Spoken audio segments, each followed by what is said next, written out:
OPPO அவங்களோட F சீரியஸ்ல இப்போ புதுசா F33 அண்ட் F33 Pro அப்படின்னு 2 ஸ்மார்ட் ஃபோன்ஸ் இப்போ லான்ச் பண்ணியிருக்கிறாங்க. F33 Pro பத்தி நம்ம சேனல்ல ஆல்ரெடி வீடியோ போட்டிருக்கோம். நீங்க இன்னும் இந்த வீடியோ பார்க்கல அப்படின்னா நான் ஐ பட்டன்ல காட்சி தரேன். செக் பண்ணி பாருங்க. இன்னைக்கு இந்த வீடியோல F33 எப்படி இருக்கு? அண்ட் இவங்க லான்ச் பண்ணியிருக்கிற இந்த பிரைஸ் பாயிண்ட்ல இந்த ஃபோன் நீங்க வாங்கலாமா? அப்படிங்கிற கம்ப்ளீட் டீட்டெயில்ஸ் இந்த வீடியோல நீங்க தெரிஞ்சுப்பீங்க. ஃபர்ஸ்ட் நம்ம பார்க்குறது டிசைன். டிசைன் பொறுத்தவரைக்கும் கொஞ்சம் டிஃப்ரெண்ட்டா இருக்கு. அண்ட் இந்த டிசைன் பத்தி நீங்க என்ன நினைக்கிறீங்க? பார்க்குறதுக்கு நல்லா இருக்க மாதிரி தான் தெரியுது. உங்களோட ஒப்பீனியன் என்ன அப்படிங்கிறது கீழ கமெண்ட் பண்ணுங்க. இந்த ஃபோனோட சைஸ்ன்னு எடுத்துக்கிட்டீங்க அப்படின்னா உங்களுக்கு 6.57 இன்ச்சஸ்க்கான AMOLED டிஸ்ப்ளே யூஸ் பண்ணியிருக்கிறாங்க.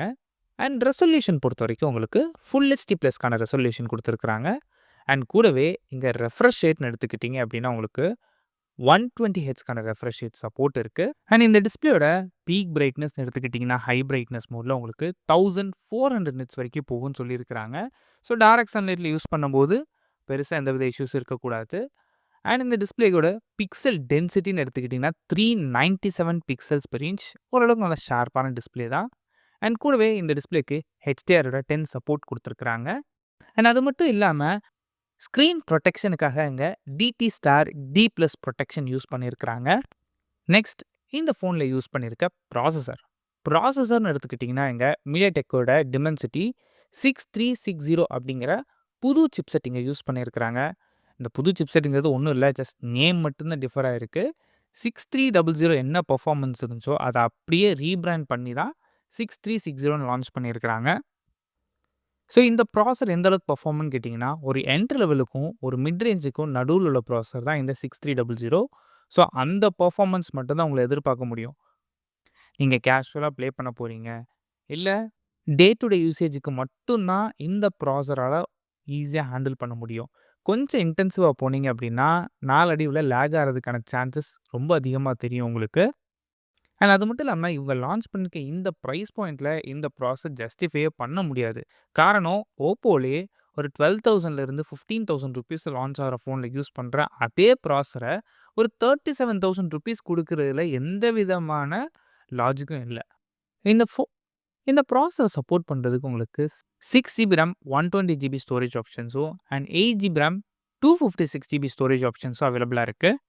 இந்த ப்ராசஸரை சப்போர்ட் பண்ணுறதுக்கு 8GB வரைக்கும் RAM ஆப்ஷனும் அண்ட் 128 இல்லை அப்படின்னா 256GBக்கான UFS 2.2 ஸ்டோரேஜ் ஆப்ஷன்ஸ் அவைலபிளாக இருக்குது.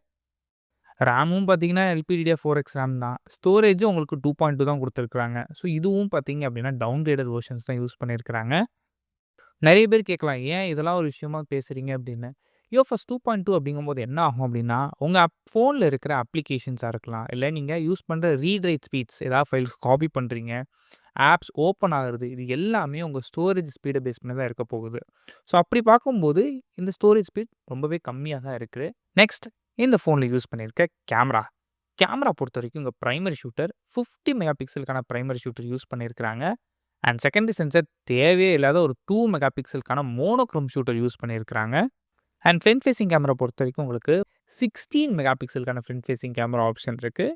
F33 Pro மாதிரி உங்களுக்கு 100 டிகிரிக்கான வைட் ஆங்கிள் கிடையாது. நெக்ஸ்ட் இந்த ஃபோனில் யூஸ் பண்ணிக்க பேட்டரி பொறுத்த வரைக்கும் உங்களுக்கு 7000 mAhக்கான பேட்டரி. இதை சப்போர்ட் பண்ணுறதுக்கு உங்களுக்கு 80 வாட்ஸ்க்கான சூப்பர் ஹூக் சார்ஜர் இங்கே கொடுத்துருக்குறாங்க. அண்ட் அது மட்டும் இல்லாமல் இந்த ஃபோனில் அடிஷ்னல் டியூரபிலிட்டிக்காக இங்கே IP69Kக்கான டஸ்ட் அண்ட் வாட்டர் ரெசிஸ்டன்ஸ் சப்போர்ட்டும் கொடுத்துருக்குறாங்க. அண்ட் சாஃப்ட்வேர் பொறுத்த வரைக்கும் இந்த ஃபோன் Android 16 ரன் ஆகுது. ஓப்போவோட ஓன் யூஐயான ColorOS வெர்ஷன் 16 இங்கே அப்ளை பண்ணியிருக்கிறாங்க. அண்ட் ஃபைனலாக இந்த ஃபோனோட pricing base variant 6GB RAM 128GB variant உங்களுக்கு 31,999க்கும், 8GB RAM 128GB வேரியண்ட் உங்களுக்கு 34,999க்கும், and 8GB RAM 256GB variant உங்களுக்கு 37,999க்கும் லான்ச் பண்ணியிருக்கிறாங்க. இந்த ப்ரைஸ் ரேஞ்சில் அந்த ஃபோன் நீங்கள் வாங்கலாமான்னு கேட்டிங்கன்னா பெட்டர் இந்த ஃபோனை ஸ்கிப் பண்ணிடுங்க. பிகாஸ் இந்த phone value for money phone கிடையாது. உங்களுக்கு இதே ஸ்பெசிஃபிகேஷன் தான் வேணும்னா ஓப்போலே K13X இருக்குது. தாராளமாக நீங்கள் அந்த ஃபோன் கூட வாங்கிக்கோங்க. ஒரு 17,000 18,000 தான் வரும். அது கூட ஓரளவுக்கு அக்செப்ட் பண்ணுற அளவுக்கு இருக்குது. பட் இந்த ப்ரைஸில் இந்த ஃபோன் கண்டிப்பாக அக்செப்ட் பண்ண முடியாது. ஸோ பெட்டர் இத விட பெட்டரான ஸ்மார்ட் ஃபோன்ஸ் கம்மியான பிரைஸ்ல இருக்கு. நீங்க அத வாங்கிக்கலாம். இல்ல ஓப்போலயே இதே பிரைஸ்லயே உங்களுக்கு ஃபோன் வேணும்னு நெனச்சீங்கன்னா, ஓப்போல K13 டர்போ அப்படிங்கிற ஆப்ஷன் இருக்கு. K13 டர்போ ப்ரோ அப்படிங்கிற ஃபோன்ஸ் இருக்கு. இந்த 2 ஃபோனுமே பெர்ஃபார்மன்ஸ் தாறுமாறா இருக்கும். நீங்க தாராளமா அந்த ஃபோன்ஸ் கூட கன்சிடர் பண்ணி பாருங்க. இல்ல ஓப்போ வேணா வேற ஏதாவது ஆல்டர்னேட்டிவ் வேணும்னா, iQOO Neo 10R இருக்கு. Neo 10 இருக்கு. அண்ட் போக்கோல F7 இருக்கு. ஸோ இவ்ளோ ஸ்மார்ட் ஃபோன்ஸ் இருக்கும்போது, நீங்க இந்த ஃபோன்ஸ கன்சிடர் பண்றது பெட்டர் ஆப்ஷன்ஸ். இந்த பிரைஸ் ரேஞ்ச்ல இந்த ஃபோன் நீங்க வாங்குவீங்களா? உங்க தாட்ஸ் என்ன? அப்படிங்கிறது கீழ கமெண்ட் பண்ணுங்க. தேங்க்ஸ் ஃபார் வாட்சிங்.